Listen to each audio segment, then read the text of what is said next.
Assalamualaikum warahmatullahi wabarakatuh. Perkenalkan, nama saya Muhammad Haidar Ali Syahid dari Program Studi Pendidikan Sejarah dan Sosiologi Angkatan 2025 kelas B. Seperti video-video sebelumnya, video ini bertujuan untuk melengkapi tugas sistem budaya dan dinamika yang nantinya saya akan menjelaskan definisi dan contoh dari kebudayaan, mitos, dan religi. Di sini yang pertama yang akan saya jelaskan adalah tentang definisi kebudayaan. Kebudayaan adalah keseluruhan sistem, ide, nilai, norma, tindakan, serta hasil karya manusia yang diperoleh melalui proses belajar dan menjadi pedoman hidup dalam masyarakat. Kebudayaan tidak hanya mencakup hal yang bersifat fisik, seperti rumah adat, pakaian tradisional, tetapi juga hal non-fisik seperti bahasa, kepercayaan, adat istiadat, dan sistem sosial. Menurut Kuncoro Ningrat, kebudayaan adalah keseluruhan sistem gagasan, tindakan, dan hasil karya manusia dalam rangka kehidupan masyarakat yang dijadikan milik diri manusia dengan belajar. Berikut adalah contoh-contoh kebudayaan yang ada di Indonesia. Yang pertama ada dari Bali, yakni upacara ngaben. Tradisi ngaben ini merupakan tradisi pembakaran jenazah dalam masyarakat Hindu Bali yang bertujuan untuk menyucikan roh agar dapat kembali ke alam asalnya. Selanjutnya, contoh kebudayaan di Indonesia dari Jawa yakni seni batik. Seni batik adalah seni menggambar di atas kain menggunakan malam atau lilin yang memiliki makna simbolik tertentu di setiap motifnya. Dan contoh terakhir kebudayaan yang ada di Indonesia yakni dari Toraja, yakni rumah adat Tongkonan. Rumah tradisional dengan bentuk khas yang mencerminkan status sosial dan filosofi kehidupan masyarakat Toraja. Selanjutnya, saya akan menjelaskan definisi dan contoh dari mitos. Mitos adalah cerita tradisional yang dianggap benar oleh masyarakat dan berkaitan dengan kepercayaan terhadap hal-hal gaib, asal-usul dunia, atau kekuatan supranatural. Mitos biasanya diwariskan secara turun-menurun melalui lisan.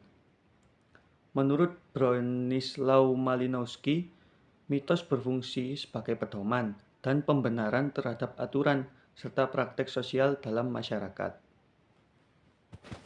Berikut adalah contoh mitos yang ada di Indonesia. Yang pertama adalah kisah Nyi Roro Kidul. Nyi Roro Kidul diyakini sebagai penguasa Laut Selatan yang memiliki hubungan spiritual dengan raja-raja Jawa. Contoh yang kedua adalah tentang larangan memakai baju hijau di pantai selatan. Memakai baju hijau di pantai selatan dipercaya dapat menarik perhatian penguasa Laut Selatan dan membawa sial.